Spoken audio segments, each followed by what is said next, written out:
हम लोगों का ना बिहेवियर बड़ा अजीब होता है। बड़ा घटिया लोग हैं हम लोग। पता कैसे? जैसे कि सपोज करो कि अगर एक बंदा है, अगर ये किसी मुसीबत में है, ठीक है, तो ये गया किसी दूसरे बंदे के पास, इसने इससे मांगी हेल्प।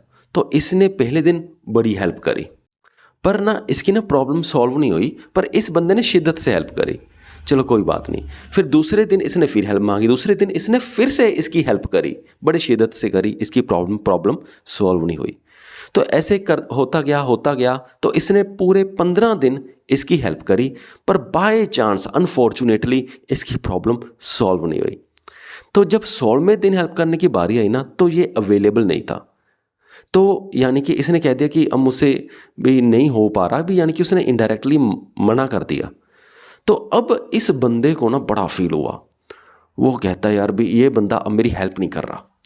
तो इसने ना फिर आगे 5 लोगों को जाके बोला कि ये बंदा है ना बहुत घटिया है, मैंने इसे मदद मांगी अपनी प्रॉब्लम के लिए और इस बंदे ने मदद ही नहीं करी। तो अब आप देखो कि क्या ये सही है? ये मेरी आंखों में तो ये सही नहीं है। तो अगर देखो, अगर उसने 15 दिन हेल्प करी, अगर एक दिन नहीं भी कर पाया, चाहे वो कोई भी रीज़न हो ABC, तो इसका मतलब ये नहीं है ये इंसान बुरा है। जो हमारे सोचने का पैटर्न है वो ये होना चाहिए कि उस बंदे ने 15 दिन तो हेल्प करी, और वो भी किसी भी विदाउट एनी एक्सपेक्टेशन, कोई भी उसने एक्सपेक्टेशन नहीं रखी, फिर भी उसने हेल्प करी। अगर उसके बाद अगर वो थक गया हेल्प कर करके, या हेल्प नहीं कर पाया, या कोई मजबूरी बन गई, तो इसका मतलब ये थोड़ी वो इंसान घटिया है। इसका मतलब ये है वो इंसान बहुत बढ़िया है कि उसने एटलीस्ट 15 दिन तो हेल्प करी, और किसी बंदे ने तो आपकी वो भी नहीं हेल्प करी।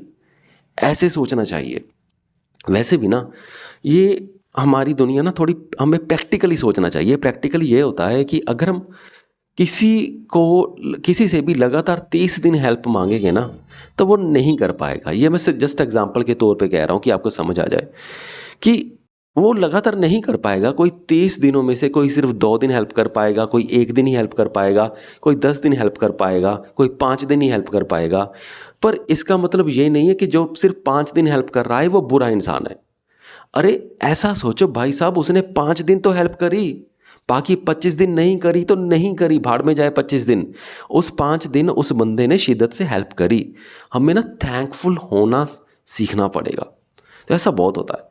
और ये भी मैंने बड़ा देखा है कि चलो ये भी वैसी एग्जांपल हो गई कि जैसे मैंने किसी से 10 दिन काम करवा लिया, भी मेरा ये काम कर दे वो काम कर दे। एक दिन उसने कहा कि नहीं यार भी मैं तुम्हारा काम नहीं करूँगा, उसने सीधा डायरेक्ट ही मेरे मुंह पे मना कर दिया।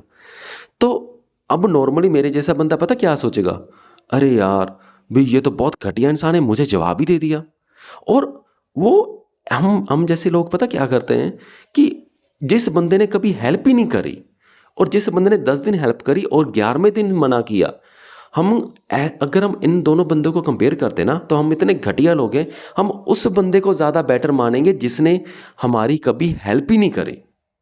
क्यों? क्योंकि हमने उसके मुंह से कभी नो नहीं सुना, भी हम तुम्हारी हेल्प नहीं करेंगे, तो हमें लगेगा कि ये बढ़िया है। पर बेवकूफ़ लोगों चलो कहना नहीं चाहिए, वैसे मैं खुद को ही बोल रहा हूँ। तो सीधी सी बात ये है कि वो बंदे ने नो बोला, और नो नहीं बोला इसलिए आप उसे ज़्यादा रिस्पेक्ट कर रहे हो। पर ये सोचो कि उस बंदे ने आपको एक दिन भी हेल्प नहीं करी। हमें रिस्पेक्ट इसकी ज़्यादा करनी चाहिए क्योंकि इसने 10 दिन हेल्प करी, बट उसके बाद जवाब दिया। लेकिन 10 दिन के बारे में सोचो, और इस बंदे ने एक दिन भी हेल्प नहीं करी, और इसको आप बेटर समझने लग जाते हो। आपकी साइकोलॉजी ऐसे काम करती है, और ये जो डिफ़ॉल्ट पैटर्न है ना हमारी साइकोलॉजी का, ये हमें बदलना पड़ेगा। क्योंकि हमें पहचान ही नहीं आ रही कि कौन सा बंदा सही है, कौन सा बंदा गलत है। सही बंदे को हम गलत समझ रहे हैं, और गलत बंदे को हम सही समझ रहे हैं। हमेशा उस बंदे को बेटर समझो जिसने चाहे एक दिन हेल्प करी हो पर दूसरे दिन मना कर दिया हो, वो भी आपके लिए बंदा सही है। लेकिन जिस बंदे ने एक दिन भी हेल्प नहीं करी, उसको तो कभी सही ना मानो एज कंपेयर टू दूसरे बंदे की। जब कंपेयर करें, कंपैरिजन में उसको कभी भी ज़्यादा सही ना मानो इस बंदे के कंपैरिजन में। चलो ठीक है, मुझे उम्मीद है कि आपको मेरा पॉइंट समझ में आ गया होगा। चलो ठीक है, चलता हूँ। धन्यवाद।